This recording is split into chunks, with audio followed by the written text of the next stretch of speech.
Hey everyone, and welcome to another episode of Divi Nation. Divi Nation is a podcast and YouTube show by Elegant Themes, a proud leader in the premium WordPress theme and plugin market.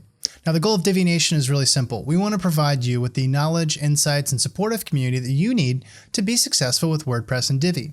I'm your host, Nathan B. Weller, and as your host, it's my job to facilitate that success by having various guests from the Divi and wider WordPress community onto the show to share their stories and experiences with you. In this episode, I'll be talking with Cory Jenkins. Now, Cory's 1/3 of Aspen Grove Studios with co-founder David Blackman and their lovable company dog, Doug. But don't let that figure fool you. Cory easily does half the work over there. Now, when we caught up recently on Skype, we had an awesome chat. We covered the usual stuff like his WordPress story. We also dove into a topic that I think a lot of you will find incredibly useful: establishing a highly functional workflow with a distributed team. I hope you stay tuned for that and a whole lot more because it's coming up right now. Cory, welcome to Divi Nation. Happy to be here. Thanks for having me. I'm really glad you could make it. What's going on in your world today? Not a whole lot. Just kind of a typical day. Kind of been a crazy morning, so kind of took about a half hour before this interview, unplugged everything, turned off notifications, and kind of got in the Zen mode. Yeah, and you're in Arizona, right? Yes, I'm up in it's the northern half of Arizona, about hour 45 minutes north of Phoenix. We're up. So you go from Phoenix and you basically just drive up a mountain, and it cools down like 20 degrees. But my house is at about like 6,000 feet. Oh wow, that's quite the elevation to live at anyway. And so we get a little bit of snow. We get some heat. It's supposed to be like 100 degrees this weekend or something. Oh, cool. But it's tolerable. Nice. Awesome. Well, you ready to jump into today's show? We got a lot to cover. I'm ready. Yep. Absolutely. Sweet. So I like to start off by having people tell their WordPress story. I'm sure you've seen a number. I know David Blackman, your business partner, was on and he did the same thing. So why don't you start off by sharing with the community, for those who don't know you or don't know you real well, what is your WordPress story? Like, when did you get started in WordPress? When did you get into web design? And then when did you stumble on Divi and start using that? Sure. I guess I first really started working with WordPress probably back in late 2007, early 2008. I was in California and I owned myself and a partner owned a advertising agency out there. And the agency started off more as a traditional media agency. We had both come from newspaper backgrounds, so we had knowledge in like advertising buys and things like that. So it really wasn't too long after we formed the agency that the real estate market and the economy just completely tanked, and people weren't buying those like $10,000 front page newspaper ads and stuff. Yeah. So we kind of took a step back and decided that we would kind of morph into a digital agency. And we really had no idea what that consisted of at the time. So we put out a Craigslist ad. We were looking for a web designer because we'd had a few inquiries from clients. And we found this awesome guy named Omar. And he started working for us. And even at the time, he really didn't know how we were going to build the websites or what the process was going to be. So the first couple of sites were like HTML templates from like Template Monster or something like that. And they were just like, they were pretty terrible looking, like the bouncing effects and little sound effects. So we all have to start somewhere, right? Exactly. Yeah. It's kind of funny looking back. I wish those sites were still up. So somewhere along the line, we had a meeting and he said, let's start using this, let's start using WordPress. And ourselves, like everybody, and especially at that point in time, we just thought it was a blogging platform. We had no idea about plugins, how to make themes and stuff like that. So Omar kind of took the helm on that, and he would build most of the websites. We would get in there, and it was easy for us as project managers to go in and change text and stuff like that. So at the I beginning, started, sorry, just to clarify, at the beginning, Sure. you were doing like, the sales and marketing and working with the clients, and that was kind of your role, but you were able to get in because of WordPress and start to actually tinker with websites. Exactly. Yeah. My role at the time was more like of a creative director. Sure. I was going out, getting the clients, putting together contracts. So, as a lot of people do, I was wearing a lot of different hats. Yeah. So then we'd get in there and I'd start tinkering around with like CSS and stuff. And, Omar, the designer, he'd kind of get mad at times because we'd screw something up. He'd have to go back in and fix it. But now you know to use test sites, right? Staging sites. Exactly. Yeah. We've learned that the hard way over the years. So flash forward a couple of years. I met my now wife, and we talked about getting married, and I, decided I wanted to get out of California, just kind of start fresh.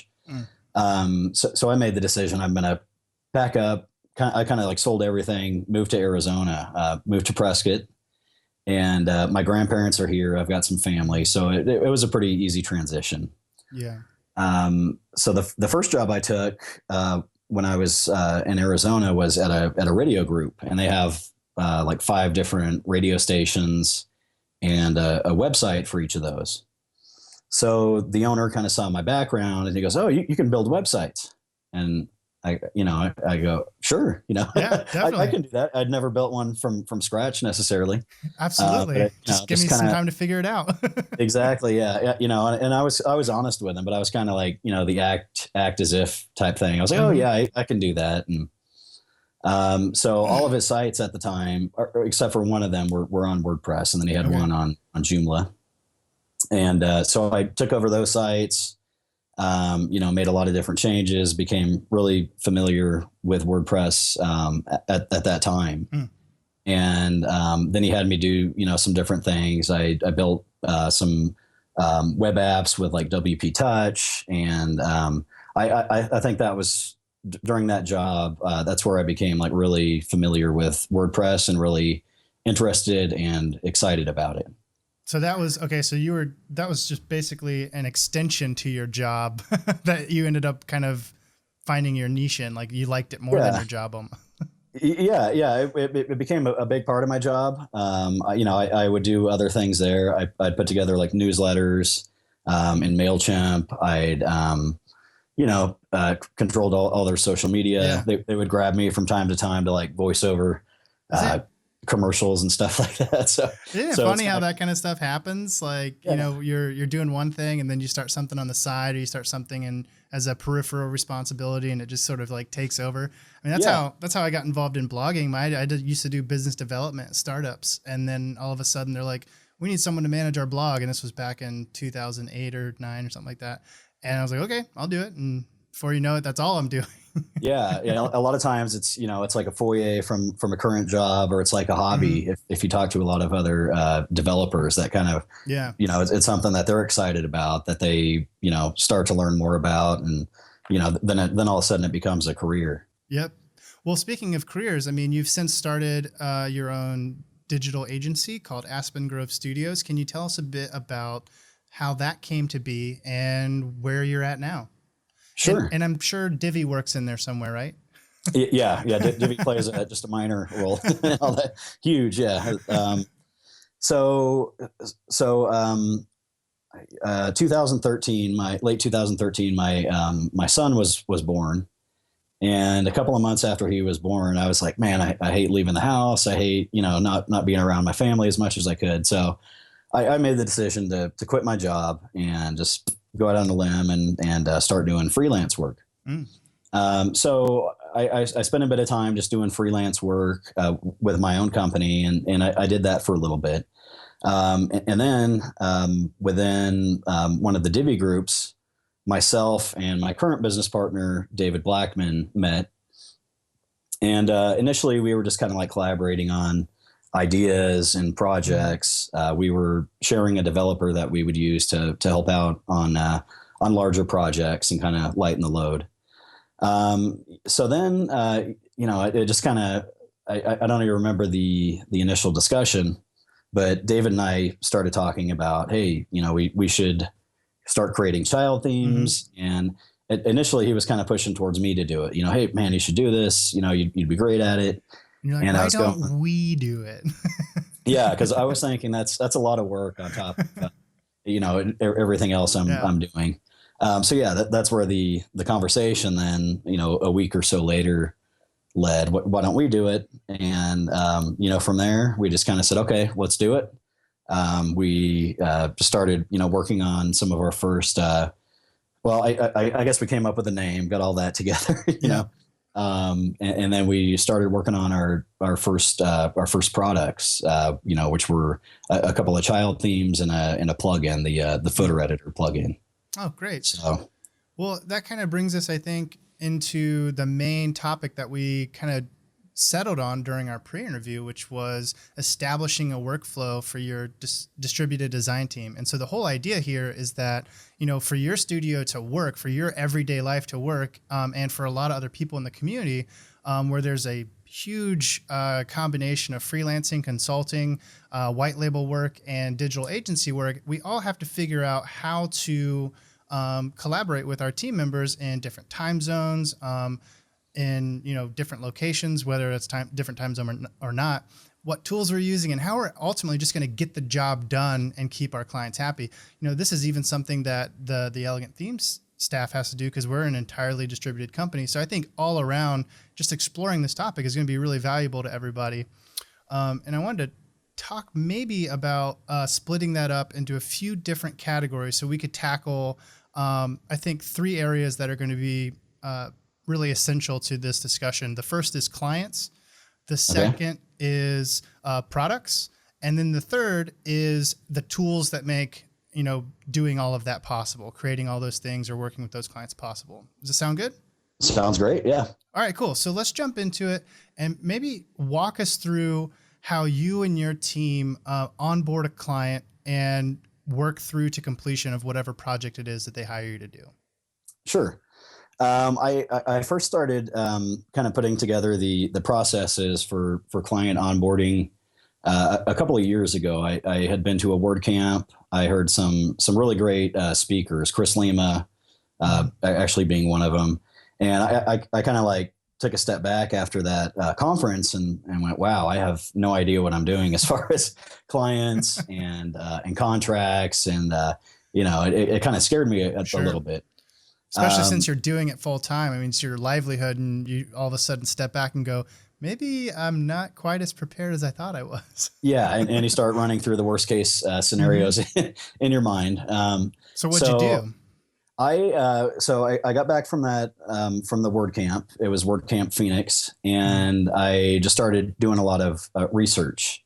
And I came across WP Elevation and Troy Dean. And actually signed up for one of his courses that he had. So, from there, I was introduced to, putting together the processes of client onboarding, just kind of from the initial meetings, the right questions to ask. Another part of that was your website inquiry form. So I kind of did a one-off of WP Elevation's inquiry form where people, before I would even start a project for them, I would ask, okay, here's the link, go to this page, fill out this questionnaire. You'd ask them their goals, how they envision their website, what would be considered a success for them in the website. And it really helped give me an idea before the project even started of what they were looking for and what they were expecting, and also what I was to expect going in. Right. And a lot of agencies call this a discovery phase. And a discovery phase, yeah. Yeah, where you're just gathering all the information in. I think, that's one of the big things that when I did my first couple freelance gigs, I remember not doing that at all and just being like, yeah, I can build you a website and let me get to work on it right now. And I just start working and I show them, they'd be like, yeah, we don't want any of that. That's not at all what we had in mind. So like having that time to say, you know what, it's going to be worth it for you to have me on the clock learning about you so that when I do get down to work, we don't waste any time and I can actually deliver you exactly what you want. Sure. Yeah, and I actually started using almost like a pre-discovery phase and then a post-contract discovery Sure. phase. Okay. So Yeah. Can you explain what you mean by that and how that works? sure. So after the initial discovery phase, I put together their contract, which is kind of a combination of a proposal and a contract. I use kind of a version I put together of Contract Killer, which is an open source web development contract that I came across. Oh, cool. So in there, I spell out all the different phases, all the different functions they're wanting the website to have, the different phases of development, payment schedules, which typically most projects are 50% upfront, 50% upon completion, and prior to launch. So before we move it over to their servers or live, we request that last payment. So once I receive the contracts back, then I go into the full discovery phase, which for us entails really researching functionality. For larger projects, we'll actually put together a mock-up, whether it be a wireframe mock-up using something like Balsamic, or for really big projects, we actually put together like PSD mock-ups, Sure. Yeah. which we've just started in the past couple of months. So so I actually make that large discovery phase a part of the contract, and I set aside a budget for that. And then after you get sign off from your client on the, that prototype stage or that kind of mock-up stage, what happens next? And how do you guys as a team actually get the work done together, but separately? Yeah. So after the contract is signed, we have, kind of a couple of different ways using, some different programs and stuff that I guess we'll get into here in a bit. But we take the different parts of the development process, kind of look at who's going to do what, who's best at doing what, and kind of delegate those different tasks to people, and set deadlines for each thing so that we make sure we're meeting each aspect of that project.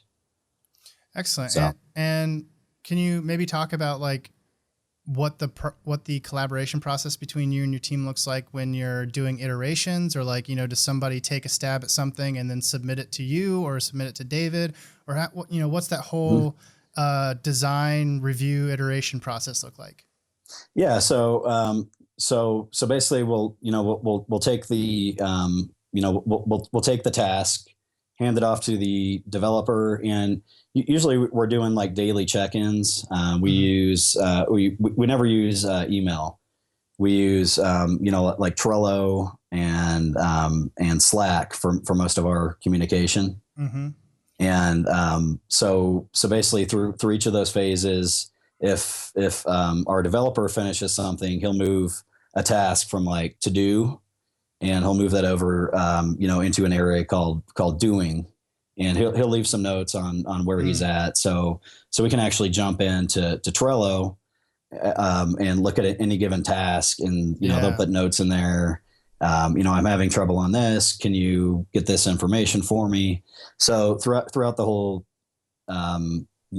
development process, we can see exactly which task is where, what they might be having difficulty with. Yeah.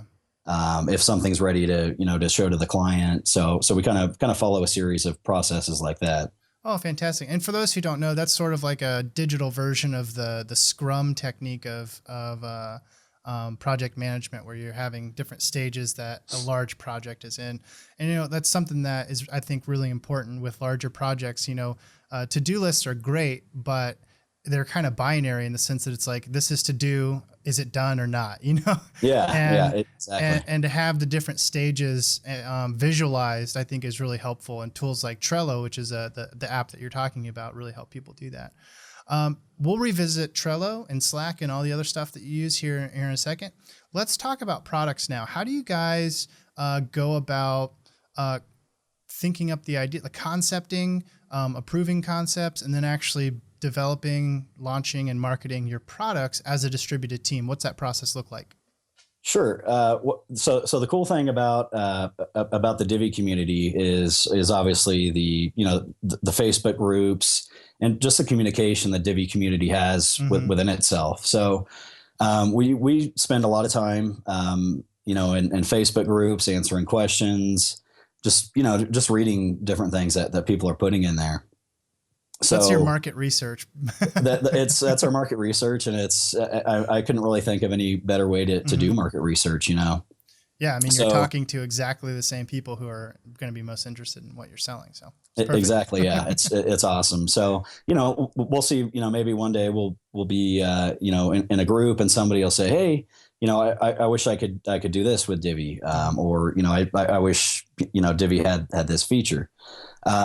So from there, a lot of times I'll hear something or David will hear something and he'll, shoot me a message. Hey, Cory, what do you think about this? Do you think this would be a viable, product, and vice versa? I'll do the same thing.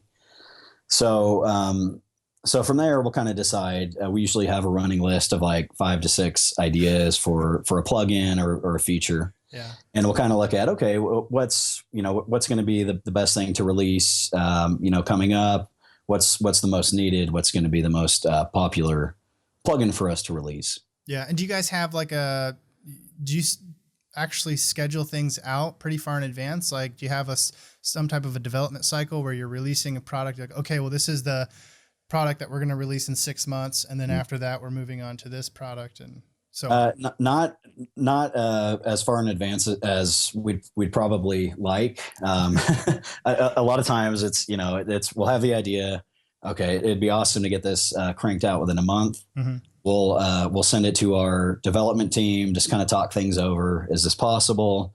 How long do you think it's going to take? What do you need from us? And and then from there we'll try to set a deadline. I don't know if we're ever 6 months to a year in advance, but we're usually looking at, probably at least 2 months in advance. Sure. Okay. Wow. Yeah.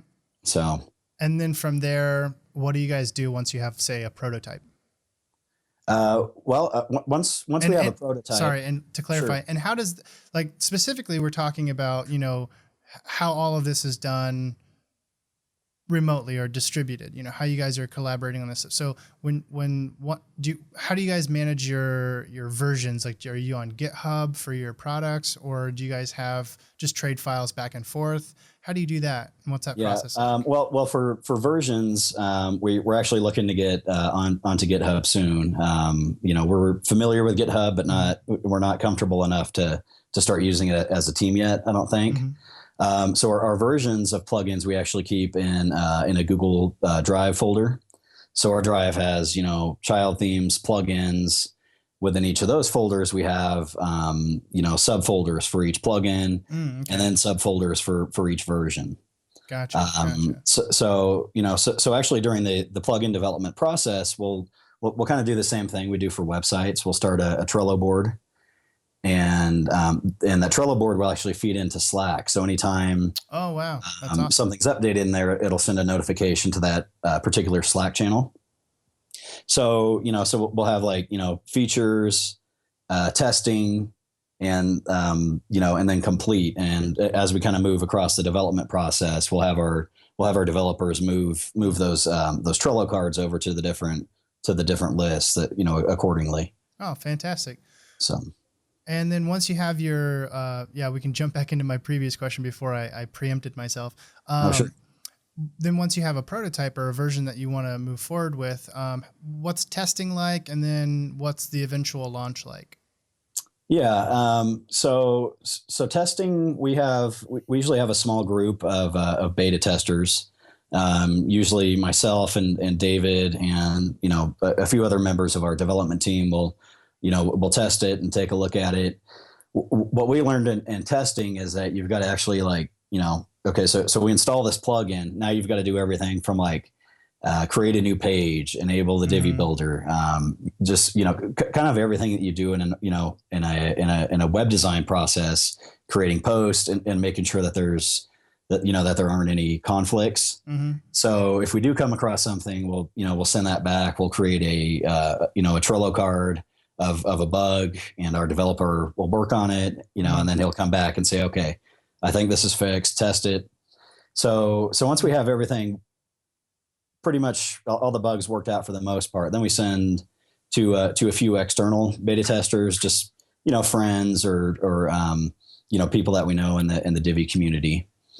And then, once we think something is ready to launch, we package it up, we do all the marketing for it, videos, README documentation, put together the email newsletters, and that alone takes a ton of time, just even getting that marketing material together. Okay. So now let's move on to the tools. But as we talk about tools, I know we've mentioned several already, but I think I'd like to expand that section to include like team structure and how you guys have actually, for instance, right now, when you go to the Aspen Grove website, it looks like a 2-man operation, you and David. Correct. And one dog. Yeah, Doug, that's my dog. I think he's hanging outside the window here. So officially it's the two of you as co-founders, and that's Aspen Grove, but you actually, like you've mentioned several times, that you have a developer or maybe a developer team. So how big exactly is your distributed workforce, and what tools and what levels of access do you give different people to help manage all that? And so now I think would be a good time to run through the tools, but explain how that actually facilitates your whole team working together. Sure. Besides David and myself, and we're actually getting ready to add more team members besides my dog onto the website. Cool. We have a developer, Geo, and he's more of a front end developer. He's amazing in Divi. He could like take a look at any PSD mockup and like put the site together. It's, oh, wow. It's amazing. And he's pretty, CSS, he has some PHP knowledge. And then we have a backend developer. It's on a daily basis, they're both working on like completely different things, for the most part. So they have different access levels depending on what project they're working on. Our front end developer, he has, more access level to, to like development websites. And, for the most part, he has administrative access to most of those sites. Our backend developer, for the most part, is just working like locally on his system, or on, we have like some different development sites just for like testing plugins. So typically our backend developer isn't really working on client sites. We're not having to give them like FTP access to different servers and stuff like that. So as far as communication goes, for every project we have going on, whether it's a plugin, a child theme, or a website for a client, we create, we first go in and we create a Slack channel for that. Okay. And so, let's say the Slack channel is XYZ plugin. So we create a Slack channel for that, and all communication regarding that plugin we have, within that channel. So for people that aren't familiar with Slack, it's basically, they kind of tout it as like a email killer. Yeah. And it is. It's awesome. It is. Yeah. We rarely use it at ET, by the way. Okay. Yeah. We rarely use email for like internal communication. Of course, with clients and different things coming in, we get a ton of emails, but Slack is just like awesome to communicate, tasks and things like that, to our team, and keep it confined within within a certain space. Yeah. And to have the conversation contained for each, like you said, you have a channel for each product or project. And so to have that conversation contained within one channel is fantastic, because I don't know how many times, in the past where you've got a single email chain that covers like 15 different topics, like you don't have to deal with that mess anymore. Yeah. Email is a huge mess for project collaboration. So, in Slack, you're able to upload screenshots, files, and kind of just keep everything all in one spot. So then with each Slack channel, we also so then we go over to Trello. Okay. And then we set up our Trello board. So we create a new board for the project. And then we go in and we set up the list, the to-do, doing, testing done type of thing. And then Slack has integration. So like, Yeah, tons of them. Yeah, tons of integration. So anytime our developer is in Trello making a note or moving a card to a different list, it'll actually like shoot that notification into Slack. So we're able to, for the most part, just have our Slack open all day and see, when we need to check out Trello. So it's really streamlined our workflow. That's awesome. And awesome, I found that in a lot of ways, I don't know if you remember back several years now, the book came out, Rework. Yeah. So they were like all anti-meeting, I don't know if they were anti-email, but they were definitely anti-meeting. And I feel like Slack is one of those things that kind of allows you to be meeting and email free for the most part, because everything's coming to you exactly where and when you need it. So you don't really have to go, well, let's call a meeting so we can all get on the same page. You're always on the same page if you have the right, system set up. Yeah, exactly. And that's kind of goes back to like the Tim Ferriss and rework mode of thinking. Yeah. Meetings, they can really end up being time suckers. Yeah. So David and myself usually have, like a morning meeting, and it might be like 30 minutes or something like that. But for the most part, our team, sometimes we'll put together Skype calls, with one of our development members. Yep. But I'd say like on the average day, we're just communicating within Slack and Trello. Yeah. And I can say, like that's kind of the same case with Elegant Themes. I mean, I think we have one meeting a quarter, maybe. Yeah. Everything else is through Slack, which is pretty cool. And then of course, there are, like you said, just occasionally someone will choose to do a Skype call or whatever, but it's not usually like essential to getting things done, which is kind of cool. Sure. It's just like, this feels nice, or this feels better, than this is a nice change of pace. It's not like, time to do the weekly grind meeting or the daily grind meeting or whatever. Yeah. So what other tools do you use? We've gone over Trello and Slack pretty extensively. You mentioned that you do Skype when you need to do some FaceTime with people. What other tools help you guys as a team stay on the same page and get work done together? Sure. I'd say beyond Slack and Trello, probably our next most important tool is Google Apps. And we just store like all of our our plugins, our child theme packages, just all kinds of stuff in Google Apps, and that really helps our team just jump into our to our Aspen Grove Studios folder and access stuff really quickly, whether it be images for like grabbing our logo for certain things, grabbing images we may have dropped in there for a client. So we definitely are using that every day, all throughout the day. Evernote we use. We actually add like all of our logins. Whether it be for like our own website, right, FTP logins and things like that, we use Evernote for. We used to use Google Drive for it, but just I was along going to ask, the way. Is there a reason why you use Evernote and not, say, like a shared spreadsheet or something? I'm not sure I can give you, I can't remember, exactly why we started using it over just like a Google Drive folder, but for us, it's easy, just click the icon like on our Mac and have Evernote pop up instead of having to go like into Google Drive and click on this folder and then open this document. Evernote's just kind of like right there, and we can access stuff really easily. That's cool. That's awesome. So, yep. Okay. Well, one thing I wanted to bring up and just kind of get your take on as someone doing it right now, I think there might be some hesitation from people who are kind of dipping their toe in the freelance or digital agency world, maybe doing it on the side while they work somewhere else. And I think one of the insecurities or the fears that comes along with taking the next step is it can feel like it's not as legit to not go to work every day. You know what I mean? Like, yeah, it can be like, oh, like this is really scary. Like, am I actually going to be as productive? Am I actually going to be as motivated to get my work done? Am I actually going to have the tools I need to do the kind of work that's going to pay my bills? Like, what would you say to that person? Well, I'd say, you do have to be disciplined mentally, just because you're working out of your house, Mm-hmm. like right now I'm sitting in a sectioned off room of my garage, which I've converted into Nice. my office. But, just have whether it be a separate corner or a room in your house, just that's your office, you use that for business. Mm-hmm.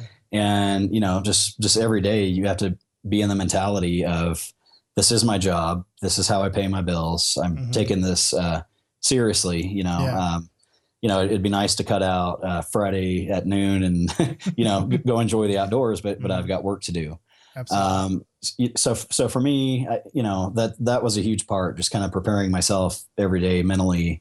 Do you have any rituals that you do to like daily routines type stuff that you do to help get you in that space, that mental space? Well, And out of it at the end of the day? yeah, getting out of it's the hard part.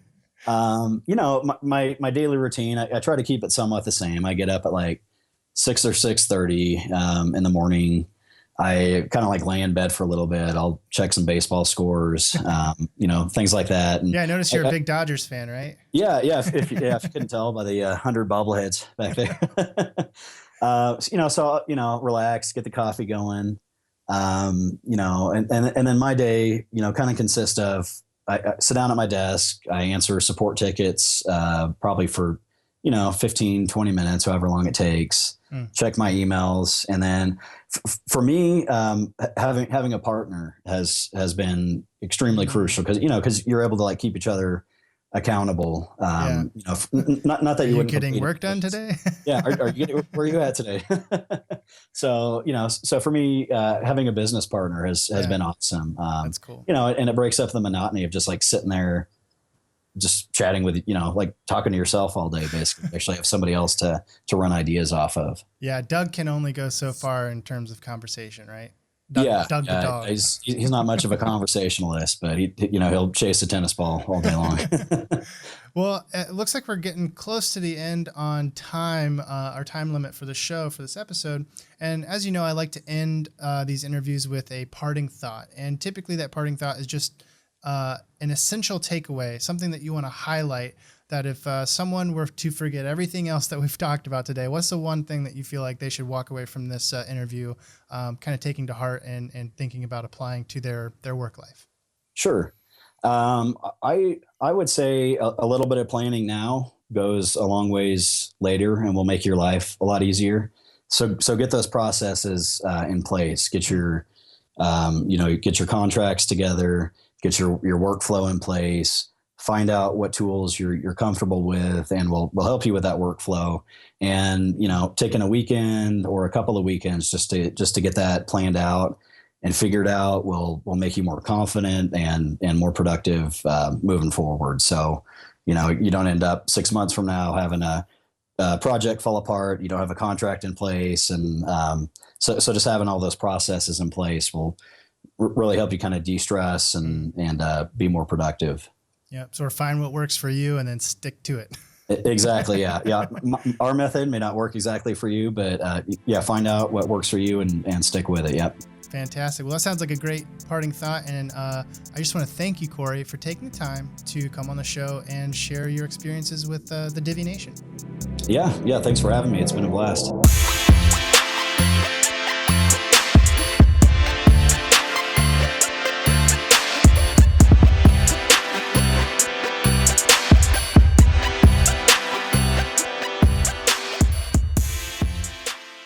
Well, that's all for this episode of Divi Nation. As always, I just want to give another big thank you to our guest, Cory Jenkins, for coming on the show. If you have any questions about the stuff we talked about in this episode, feel free to leave them in the comments section on the Elegant Themes blog or wherever you happen to be viewing this episode. I've made sure that Cory's aware of this going live, and I'm sure he'll be happy to drop by and answer any questions that he can. Thanks for tuning in, everyone. I look forward to seeing you around the community, and as always, I will be back next week with another episode of Divi Nation.